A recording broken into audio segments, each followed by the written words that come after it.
भारत या देशामध्ये 23 कोटीहून देखील अधिक बालवधू आहेत. जगातल्या 1/3 बालवधू ज्या आहेत त्या आपल्या भारतात आहेत. एकीकडे म्हणजे आपलं केंद्र सरकार म्हणते बेटी पढाओ बेटी बचाओ हे सगळं सुरू असताना दुसरीकडे हा इतका अंधार का?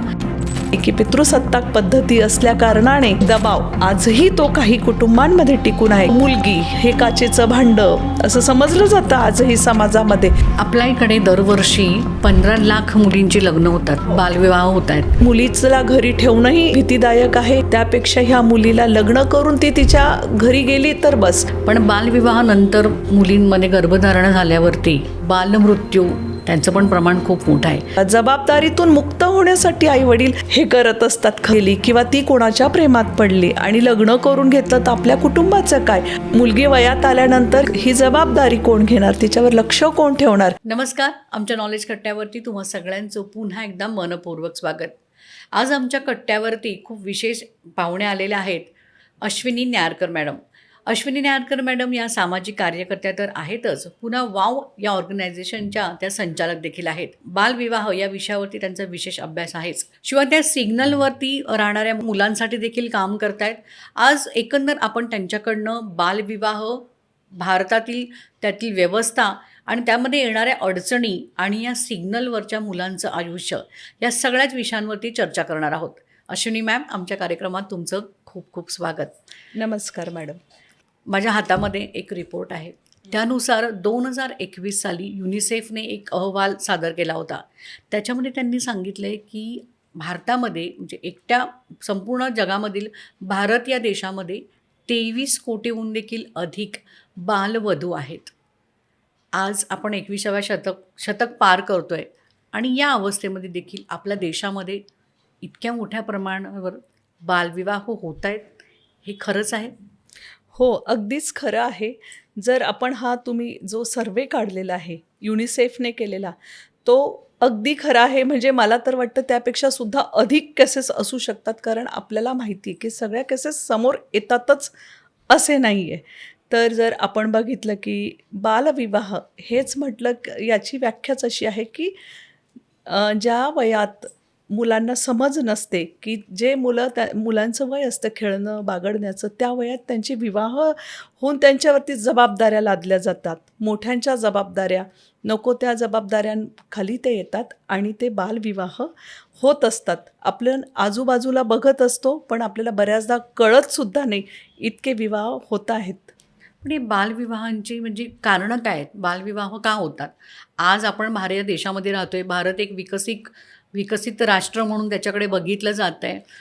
इतकं सगळं असताना एकीकडे म्हणजे आपलं केंद्र सरकार म्हणते बेटी पढाओ बेटी बचाओ हे सगळं सुरू असताना दुसरीकडे हा इतका अंधार का? ह्याच्यामध्ये काय म्हणजे याच्यामागची कारणं काय आहेत? ह्याच्यामागे खरं तर बघितले तर भरपूर कारणे आहेत. आणि जर तुम्ही जो सर्वे म्हणालात त्याच्यामध्ये जर बघितलं तर मॅडम 1/3 जगातल्या 1/3 बालवधू ज्या आहेत त्या आपल्या भारतात आहेत. आणि जर राज्यांमध्ये जर बघायला गेलो तर आपण जसं महाराष्ट्र, उत्तर प्रदेश आहे, बिहार आहे, मध्य प्रदेश आणि पश्चिम बंगाल या राज्यांमध्ये जास्त बालवधूंचे प्रमाण जास्त आहे. त्याचबरोबर महाराष्ट्राचा बघितला तर ह्या वाईट घटनेतसुद्धा पहिल्या पाचांमध्ये येत आहे. तर हे अगदीच चुकीचे. आपण म्हणतो प्रगत राष्ट्र आहे, सगळं आहे, प्रगती होत आहे, पण या जुन्या संकल्पना, जुने विचार किंवा अज्ञान अजूनही जात नाही. आणि जसं तुम्ही मला प्रश्न विचारला की ह्याच्या मागची कारणं काय आहेत, जर कारणं बघितली तर आपण जर बघत आलो पूर्वंपार पद्धतीने तर याच्यामध्ये इतकं मोठे कारण आहेत की पितृसत्ताक अजूनही आपल्या बऱ्याच लोकांच्या डोक्यातून ही सिस्टम जात नाही आहे की महिला, मुली ह्यांना खरं काळजी संरक्षणाची गरज आहे. हे नक्कीच आहे, पण त्याच्या नावाखाली त्यांच्यावर दडपशाहीच होते आहे. त्यांना विचार करायला कुठे म्हणजे त्यांच्या विचारच मतं घेतली जात नाहीत त्यांची. तर असे इतके कारण आहेत. गरिबी असू शकते. नंतर जेव्हा आपण स्थलांतरित कुटुंब बघतो की स्थलांतर होताना तेव्हा सुद्धा मुलींची जबाबदारी कोण घेणार, म्हणून लावा लग्न. म्हणजे प्रामुख्याने काही समाज आपल्याकडे भटक्या विमुक्त समाज ज्या स्थलांतर त्यांचं सुरू असतं, त्या समाजामध्ये बालविवाहाचं प्रमाण अधिक आहे का? हो, जर आपण बघितलं तर म्हणजे आमच्या आत्तापर्यंत जो काही काम केलं आहे त्या कामाच्या ह्यात बघितलं तर आपण जर बिलो पॉवर्टी लाईन म्हटली तर त्या बिलो पॉवर्टी लाईनच्या खाली ज्या कुटुंब येतात त्या कुटुंबांच्या मध्ये जास्त हे प्रमाण आहे. आणि स्थलांतरित तुम्ही म्हणाले की भटक्या विमुक्त जाती असतील किंवा आता कामासाठी बरेच आदिवासी लोक आहेत किंवा काय, त्यांच्यामध्ये सुद्धा हे प्रमाण जास्त आहे. मुख्यतः कारण आहे अज्ञान आणि स्त्रियांवरचा जो मी म्हणाली की पितृसत्ताक पद्धती असल्या कारणाने सुद्धा तो जो आहे दबाव आजही तो काही कुटुंबांमध्ये टिकून आहे. किंवा असं बघण्यात आलेलं आहे की हा जो अभ्यास केला ते कोणामध्ये जास्त आहे, तर आम्ही जो अभ्यास केला आहे किंवा आम्हाला जे निदर्शनास आलं आहे तर ह्याच्यामध्ये प्रामुख्याने गरिबी, खेड्यामध्ये ज्या बिलो पॉवर्टी एरियामध्ये जे लोक राहतात त्यांच्यामध्ये, किंवा एखादं असं जर आपण बघितलं की घरातली मोठी करती व्यक्ती जर मृत पावली किंवा काही घटना घडली तेव्हा काय म्हटलं जातं, आधी लग्न करून टाका. जबाबदारीतून मुक्त होण्यासाठी आईवडील हे करत असतात. खरं बघितलं तर ही जबाबदारी चांगल्या गोष्टीसाठी सुद्धा असू शकते, पण त्यांना कोणाला जबाबदारी नको. आणि म्हटलं तर जसं मुलगी हे काचेचं भांडं असं समजलं जातं आजही समाजामध्ये.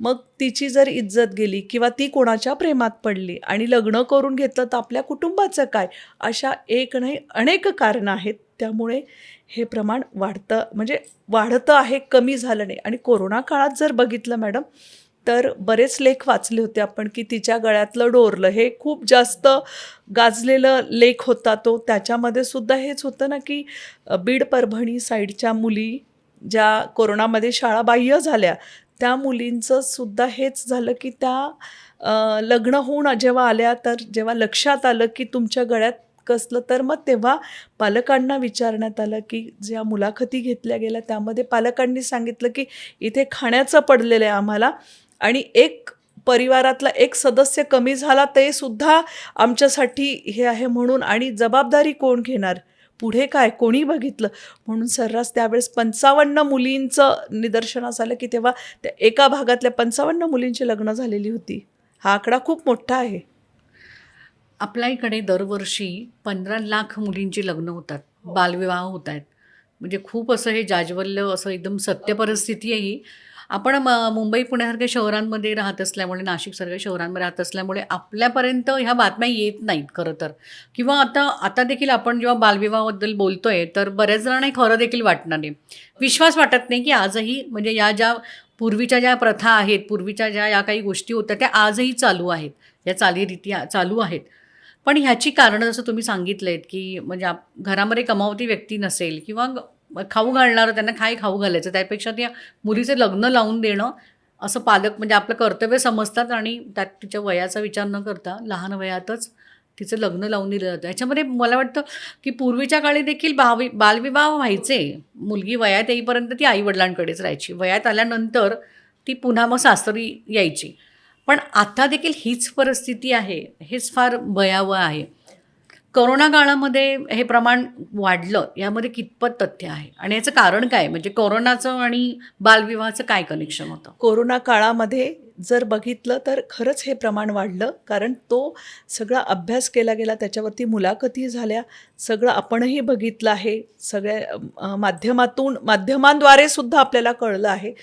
तर हे प्रमाण जास्त झालं आहे. म्हणजे त्या काळात का वाढलं की पुन्हा गरिबी, खायला नव्हतं किंवा अज्ञान, की आता लग्नच करून दिलं तर ती तिच्या घरी सुखी राहील, सुखीपेक्षा जबाबदारीतून मुक्त होण्यासाठी.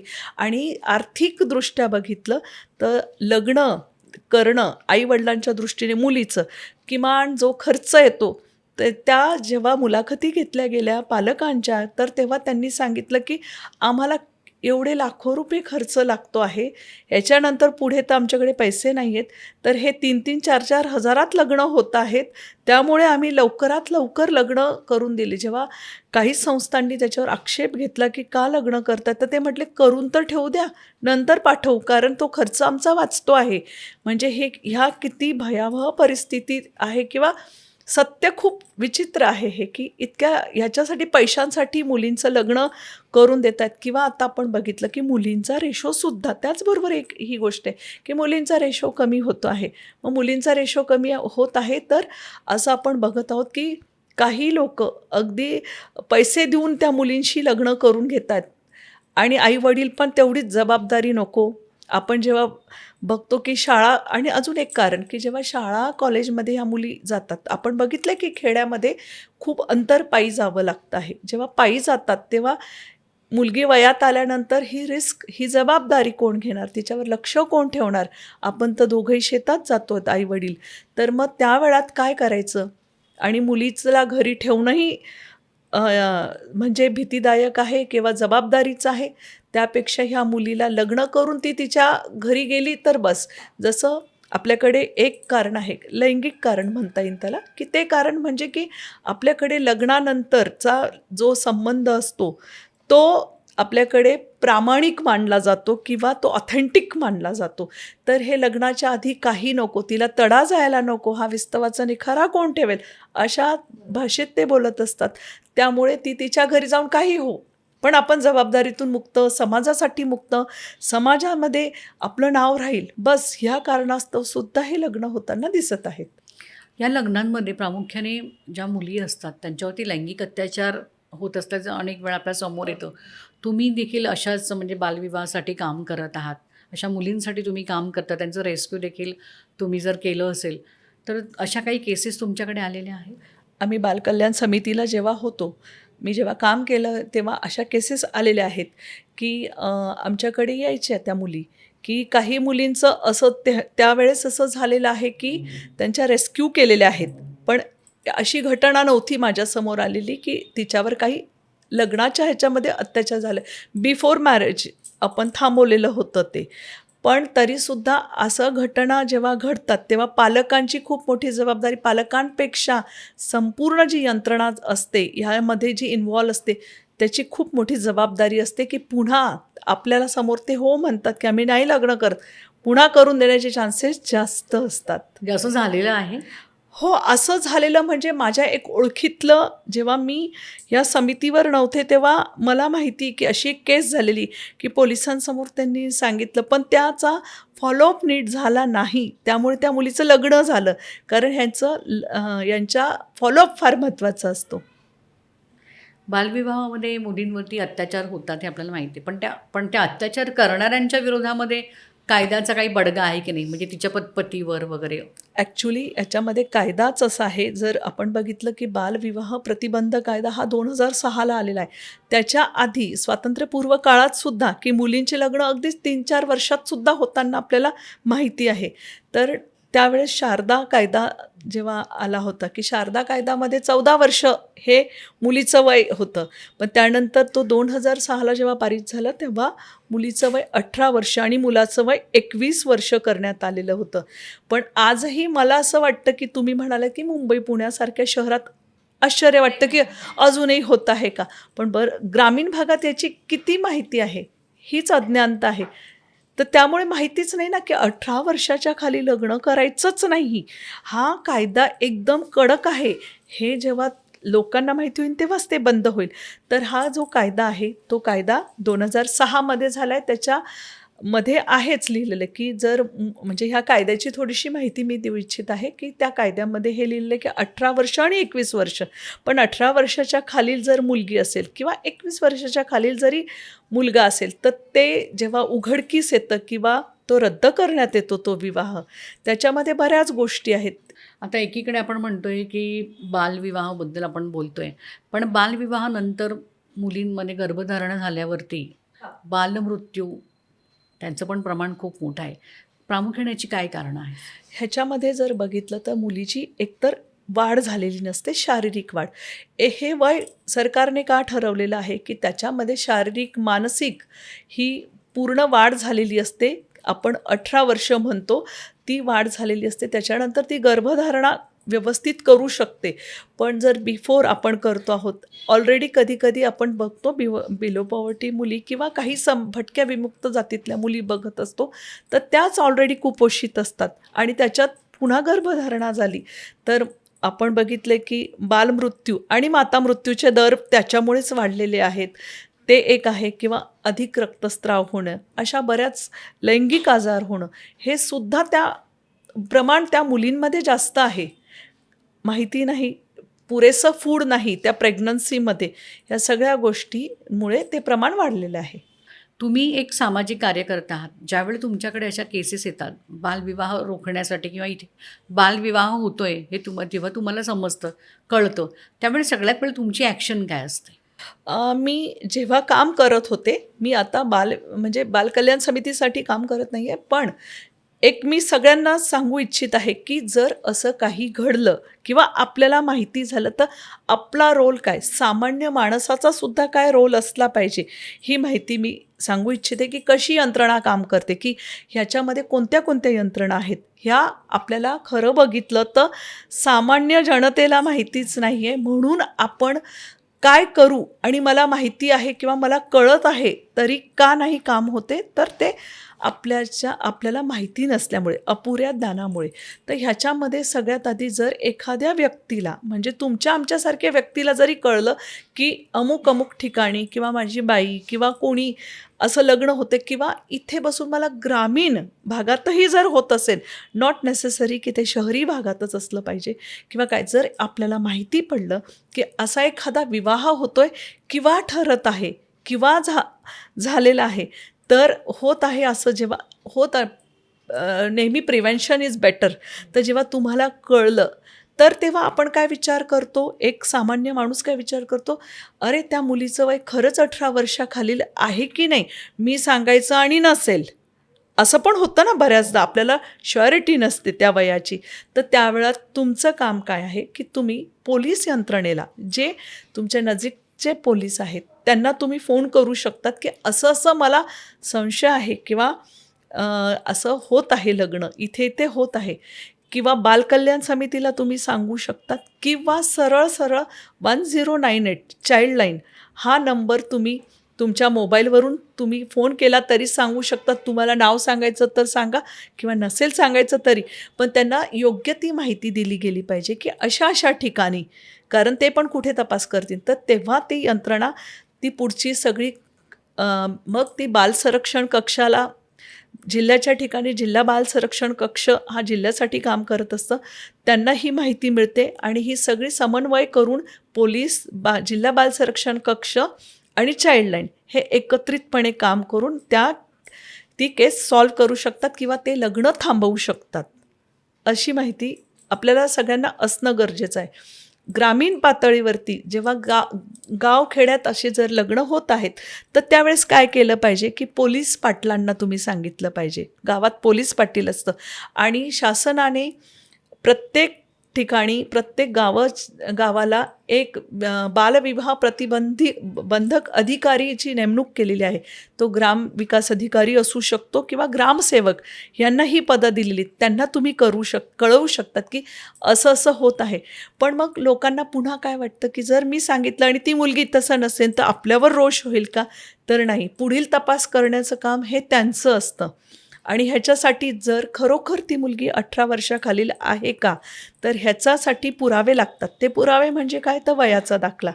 तर वयाचा दाखला जर आपल्याकडे तेव्हा नसेल किंवा आईवडील देत नसतात ना खूपदा, कारण त्यांना तर हे लग्न व्हावं असंच वाटत असतं, तर त्यावेळात तुम्ही अंगणवाडी जी सेविका ताई असते, त्या अंगणवाडी ताईकडे आपल्या पूर्ण गावातल्या किशोरींचं पण नाव नोंदलेली असते, तिचं वय असतं त्यांच्याकडे, तो सुद्धा पुरावा म्हणून वापरला जाऊ शकतो. नंतर या मुलींना जेव्हा रेस्क्यू केलं जातं, तुमच्याकडे आणलं जातं, पण मग नंतर पुढे काय होतं या मुलींचं? हां, जेव्हा रेस्क्यू केलं जातं तेव्हा कसं असतं की रेस्क्यू केल्यानंतर एकतर आईवडिलांना बालकल्याण समितीसमोर आणायलाच पाहिजे, कारण जेव्हा ते निदर्शनास येतं ही मुलगी 18 वर्षाच्या खालील आहे, तर जर आईवडील सांभाळायला तयार असतील तर ठीक आहे, जर सांभाळायला तयार नसतील तर बालकल्याण समिती बालगृहामध्ये त्या मुलीची सोय करते आणि तिथे ती राहू शकते तिचा. आणि जर विवाह झालाच असेल तर काय, हे तर विवाहाच्या आधीचं, विवाह झाला असेल तर त्या मुलीची सोय एकतर ज्या मुलाशी तिने लग्न केलेलं आहे त्याने करावी, तिची कायद्यामध्ये खूप छान कायदा आहे खरं तर. ह्या कायद्यामध्ये असं नमूद केलेलं आहे, जर त्या मुलाने लग्न केलं तर त्या मुलीची सोय, आर्थिक सोय किंवा तिला खावटी म्हणतो आपण, तिला पोटगी म्हणतो, ती पोटगी देण्याचा त्या मुलाला न्यायालय त्याला ऑर्डर करू शकते की त्या मुलाने त्या मुलीची सांभाळ करायचं जी संज्ञान होते तोपर्यंत किंवा ती दुसरे लग्न करेपर्यंतसुद्धा. आणि पोटगी देण्याचा असतं, आपण बघतो की बऱ्याच ठिकाणी जेव्हा फारकत होते तेव्हा काहीतरी एक सम अमाऊंट ठरवली जाते, पण इथे असं आहे की ती ज्या लाईफस्टाईलने जगत होती त्या पद्धतीने तिला पोटगी द्यायचा ऑर्डर करू शकत आहेत, असं आहे. अशी व्यवस्था आहे. आणि त्या मुलीला जर निवाऱ्याची सोय नसेल किंवा अत्याचारित झालेली असेल तर त्या वेळात बालकल्याण समिती तिचं सगळं बालगृहात घेऊन तिच्यावर उपचार वगैरे सगळं होऊ शकतात. तुम्ही मग अशी म्हणालात की ही पूर्ण एक व्यवस्था असते, म्हणजे बालविवाह रोखण्याची देखील व्यवस्था आहेत. याच्यामागे व्यवस्थेचं काम जर व्यवस्थित असेल तर बालविवाह आपल्याला रोखणं काही अशक्य असं नाही आहे. कारणं देखील आपण बघितलेली आहेत. पण आजच्या काळामध्ये बऱ्याच वेळा म्हणजे मुलं लहान असतात, म्हणजे जसं तुम्ही म्हणाल की प्रेमात पडतात आणि त्यातून मग की लग्न होतं. पण अशा वेळी त्यावेळी हा बालविवाहाचा जरी कायदा असला तरी तो जो मुलगा असतो, समजा तो मुलगा पण लहान असेल किंवा त्या मुलीपेक्षा थोडा मोठा असेल, मुलगी पळून जाऊन त्याच्यावर लग्न करते, त्याच्यावरती पॉक्सो लावण्यात येतो. हे बघितल्यावर तुम्हाला काय वाटतं? अगदीच. मग पुन्हा काय म्हटलं जातं, शेवटी आपण कायद्याच्या पुढे जाऊ शकत नाही. कायदा जेव्हा बनतो तो खूप अर्थपूर्ण किंवा त्याचा अभ्यास करून बनला जातो. तर ह्याच्यासाठी सगळ्यात महत्त्वाचं पॉक्सो लागतो आहे मुलावरती. ह्या केसेसमध्ये पण तसंच आहे. जर आपण काय म्हटलं आहे, मुलाचं वय 21 वर्ष आणि मुलीचं वय 18 वर्ष हे जर म्हटलं आहे, तर जर एखादा मुलगा 21 वर्षाच्या खालीसुद्धा असेल आणि त्याचासुद्धा विवाह हा बालविवाह म्हणजे तो विवाह रद्द करण्याचा त्यालाही अधिकार आहे. ह्यामध्ये जर लग्न झालंच तर विवाह रद्द कसा करता येतो, की त्या मुलीला 18 वर्ष आणि प्लस 2 वर्ष दिलेली आहेत की ती 20 वर्षाची होईस्तोवर तिने 2 वर्षात तिने संज्ञान झाल्यानंतर 2 वर्षाच्या आत तिने तो विवाह रद्द ती करू शकते. तसंच मुलालासुद्धा तो अधिकार दिलेला आहे. 21 वर्ष आणि पुढचे 2 वर्ष म्हणजे 23 वर्षापर्यंत तो हा विवाह रद्द करू शकतो. आणि हा जर विवाह रद्द होत असेल किंवा त्यांना जर वाटत असेल, त्यांनी जर 2 वर्षानंतर केस नाही केली किंवा दाखल नाही केला हा गुन्हा, म्हणजे की रद्दबातल नाही दाखल केलं, तर तो विवाह कंटिन्यू होऊ शकतो. मग नंतर वैध तो होऊ शकतो. परंतु ह्या केसमध्ये असं आहे, ह्याच्यामध्ये पण एक कॉम्प्लिकेशन मुलासाठी आहे. पुन्हा पॉक्सोसारखंच एक तर त्याला पॉक्सो लागू शकतो, प्लस त्याचा जर इथे काय म्हटलं 21 वर्ष मुलाचं वय पाहिजे, परंतु तो 18 वर्षाचा झाला आणि त्याने त्या मुलीशी काही संबंध केले किंवा प्रस्थापित केले, त्याच्यानंतर त्या मुलावरती तो 18 वर्षाचा तो संज्ञान मानला जातो आहे आणि त्याच्यावरती त्या केसेस लागू शकत आहेत.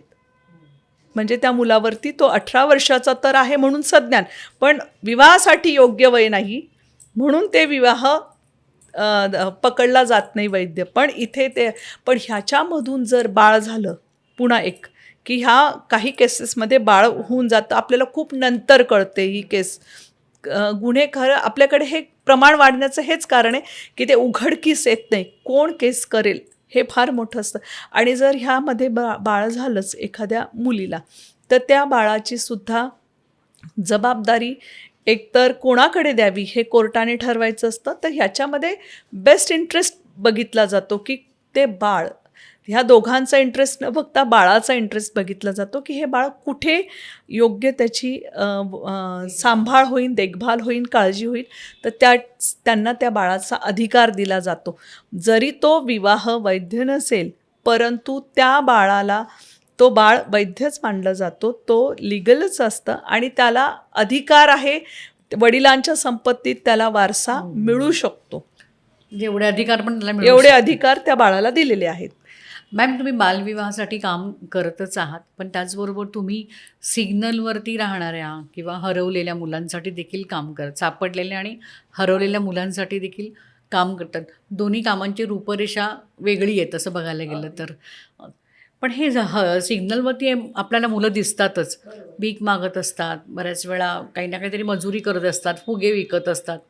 म्हणजे ही मुलं प्रामुख्याने कुठून येतात आणि ही हरवलेल्या मुलांना पुन्हा नंतर ती थोडे दिवस हरवलेली असतात, गायब होतात, नंतर ती पुन्हा दुसऱ्या सिग्नलवर बऱ्याच वेळा दिसतात. हे काय आहे?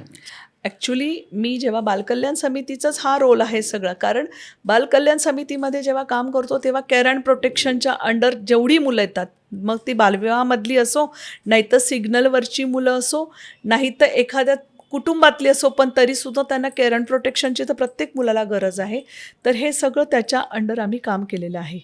तर ज्या वेळेस हे मुलं सिग्नलवरची तुम्ही म्हटले की कुठून येतात, आता जर बालविवाहाशीच आपण रिलेट केलं तर आपण बऱ्याच इतक्या कोवळ्या मुली दिसतात, खरं तर 14-15 वर्षाच्या मुली दिसतात, त्यांच्या गळ्यात सुद्धा मंगळसूत्र आणि बाळ दिसतं. तर मला असं वाटतं ह्या यंत्रणेला नाही दिसत आहे का, तर किंवा आपण सामान्य माणसाला नाही दिसत आहे का, दिसतं आहे, जाणवतं आहे की हे बाळ आणि हे तिचं योग्य वय नाही आहे, तर तिथे सुद्धा आपल्याला बालविवाह झालेल्याच मुली दिसत आहेत ना. आणि ह्या ज्या सिग्नलवरती नाशिकचाच विचार केला तर बऱ्याच मुली ह्या सगळ्या बीड परभणी भागातल्या आहेत, कारण जेव्हा आम्ही रेस्क्यू केल्या होत्या सिग्नलवरच्या मुली तेव्हा त्या बीड परभणीकडचा हा रेशो खूप जास्त आहे मुलींचा, किंवा सिग्नलवरती जे काम करत आहेत किंवा जे विकत आहेत ते मुलांचा. आणि हे सुद्धा सिग्नल रेस्क्यू केल्यानंतर ह्यांना संस्थेत नसतंच राहायचं, कारण त्यांचा रोजगार बुडतो आणि ते सगळे आईवडील त्यांना पुन्हा घ्यायला येतात. पण आपण त्यावेळेस आपण हे बघितलं जातं, मूल शाळेत जात असेल तर जैविक पालकाकडे दिलं जातं, अदरवाईज त्याला संस्थेत आपण ठेवण्याचा प्रयत्नच केलेला आहे. आणि ह्या मुलींकडून अजून बरीच कामं देखील करून घेतली जातात. तर म्हणजे शरीर विक्री देखील ह्या मुली करतात. त्याबद्दल काय सांगाल? तुमच्याकडे अशा काही केसेस वगैरे आलेल्या आहेत? ह्या केसेस खरं सांगू का पुढे येत नाही, म्हणून आपली खरं तर दुरावस्थाच ही आहे की केस पुढे येत नाही, किंवा त्या केसेस आपण दिसतं आहे की ते अत्याचार होतानाही दिसत आहे. अशा मुलींच्या अशा केसेस यायच्या बऱ्याचदा, ज्या पळवून आणायच्या. म्हणजे आपलं नाशिक स्टेशन असल्यामुळे नाशिकच्या रेल्वे स्टेशनमधून रेल्वे पोलीस खूप केसेस आणायच्या ह्या, की विक्रीला निघालेल्या मुली, म्हणजे अगदी पश्चिम बंगालच्या मुली बघितल्या तुम्ही तर वडीलच विक्रीला निघालेल्या, अशा कितीतरी मुलींना आपण रेस्क्यू केलेले आहे. त्या मुलींना जेव्हा कळलं त्या वडील कोणाशी तरी फोनवर बोलत आहेत, आधी म्हटले मुंबई दाखवायला नेतो, मुलगी आणि तिची मैत्रीण ही केस होती आमच्याकडे, तर तिला नेत असताना त्यावेळात आपण बघितलं की तिने ऐकलं आणि ती पळाली, स्टेशनवर गाडी थांबल्याबरोबर पळाली होती. अशा बऱ्याच केसेस होत्या की घरातलेच. आणि बऱ्याचदा आपण बघतो की मित्र प्रेम जेव्हा होतं ते सुद्धा नंतर वाममार्गाला लावतात मुलींना, असं फसवतात. मोठी स्वप्न, मुंबईची स्वप्न खूप दाखवली जातात, जे आपण पिक्चरमध्ये कोणी एका काळी बघितलेली आहेत, पण ते वास्तव आहे. बऱ्यापैकी ती परिस्थिती आम्ही काम करत होतो तोपर्यंत तरी होती. म्हणजे आज प्रत्येकाच्या हातात मोबाईल आहे, गरीब जरी असेल तरी त्याच्यातून म्हणजे सोशल मीडियातून तर भरपूर कॉन्टॅक्ट्स होत असतात असे. पण अशा वेळी मग या मुलींना तुम्ही काय म्हणजे समज देतात तुमच्याकडे जेव्हा अशा केसेस येतात? मुलींना समज देतो. जेव्हा एखादी मुलगी जर अशा प्रेमाच्या प्रकरणातून असेल तेव्हा आपण आईवडिलांना बोलवतो, किंवा ते आयडेंटिफाय करून त्यांना ताब्यात देताना ही सगळी पूर्ण काउन्सलिंग केलं जायचं की हे चुकीचं आहे. आणि तिलाही जाण होत होती ना, नंतर जाण व्हायची का रे आपण भरकटतो आहोत कुठेतरी, की कुठे चाललो होतो, काय आहे हे होत होतं. यासाठी आजचे पालक जे आहेत म्हणजे प्रामुख्याने म्हणजे आपण असं म्हणतो की आईवडिलांनी मुलांकडे लक्ष द्यायला हवं. अशा घटना जसं वयात येणारी मुलं असतात त्यांच्या प्रत्येक हालचाली टिपायच्या असतात, काय चाललं आहे त्यांच्या दुसऱ्या भावविश्वात. पण आता सगळीकडेच म्हणजे वर्किंग पॅरेंट्स आहेत, तर आपलं मूल अशा चुकीच्या मार्गाकडे जाऊ नये यासाठी विशेष करून मुलीच्या पालकांनी काय काळजी घ्यावी, काय सांगाल? खरं तर मुलीच्या आणि मुलांच्या दोन्ही पालकांनी घेणं गरजेची आहे काळजी. ती सगळ्यात महत्त्वाचं की आपण किती सोशल मीडियावरती ॲक्टिव्ह आहोत. सोशल मीडियाने आपल्याला पण लक्षात येत आहे की खूप जास्त पिअर प्रेशर, मुलांना खरंच समजून घेतलं पाहिजे. मला तर वाटतं पहिले मुलांचे मित्र बना, म्हणजे ते त्यांच्या चुकासुद्धा सांगतील. एवढं तुम्ही स्वातंत्र्य दिलं आहे, पण ते स्वातंत्र्य तुम्ही देत नाही आहे की मुलांचे तुम्ही मित्रच बनत नाही आहे, मुलगा असो किंवा मुलगी. कारण जेव्हा चुका करतात तेव्हा त्या दुसरं कुणाला तरी सांगतात, आपल्याजवळ ते कम्फर्टेबल नसतात. का? कारण आपली भीती, आपला धाक ह्याच्यामुळे. तर आधी मला तर एवढंच वाटेल की तुम्ही मित्र बना. म्हणजे मुलांचे मित्र म्हणून त्यांच्या मनातलं तुम्हाला जाणून घेता येईल वगैरे असं. मॅम, आज आपण बालविवाहावरती बोललो आहेत. बालविवाह रोखण्यासाठी काय उपाययोजना करायला हव्यात असं तुम्हाला वाटतं? अगदी. तर आपण कुठे कमी पडतोय म्हणजे? हो, मला असं वाटतं ह्याच्यामध्ये की सगळ्यात महत्त्वाची कायद्याचं अज्ञान. दुसरी गोष्ट म्हणजे आपण म्हणायला नको राज्यकर्त्यांची पण उदासीनता दिसते आहे. ती उदासीनता कशी की संपूर्ण आपण जेव्हा गाव पातळीवर बघतो की मुलींचे का बालविवाह होत आहेत, कारण सांभाळण्याची जबाबदारी कोणी घ्यायला तयार नाही. त्यांच्या मुलीचा शेवटी इज्जतीचा प्रश्न असतो, तर ती नको, आपल्याकडे नको हे आईवडील म्हणतात.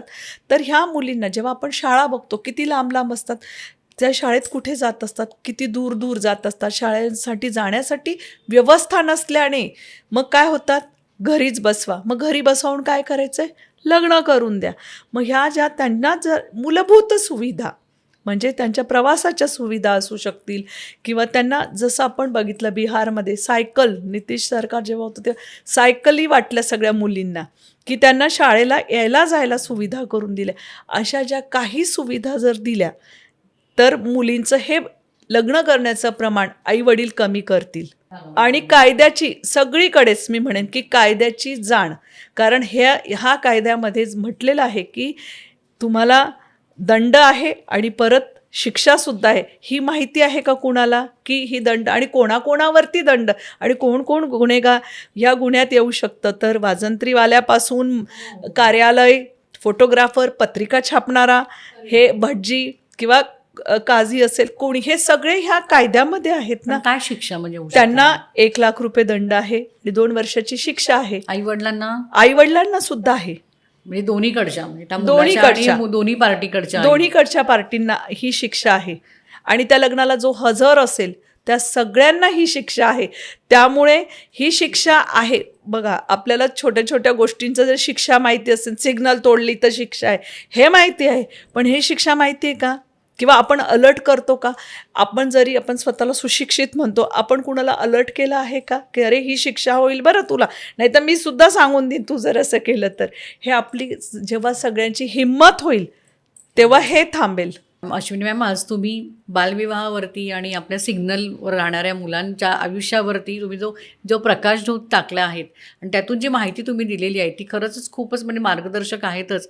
पुन्हा एक समाजामधली एक वेगळी व्यवस्था तुम्ही डोळ्यासमोर आणली आहेत.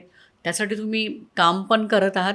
तुमच्या त्या कामाचं खरं म्हणजे खूप मोठं तुमचं काम आहे. त्याला आमच्या खूप खूप शुभेच्छा. आणि आज तुम्ही आम्हाला वेळ दिलात त्याबद्दल तुमचे मनपूर्वक आभार. थँक्यू. तुम्ही आज मला इथे बोलवलं त्याबद्दल थँक्यू.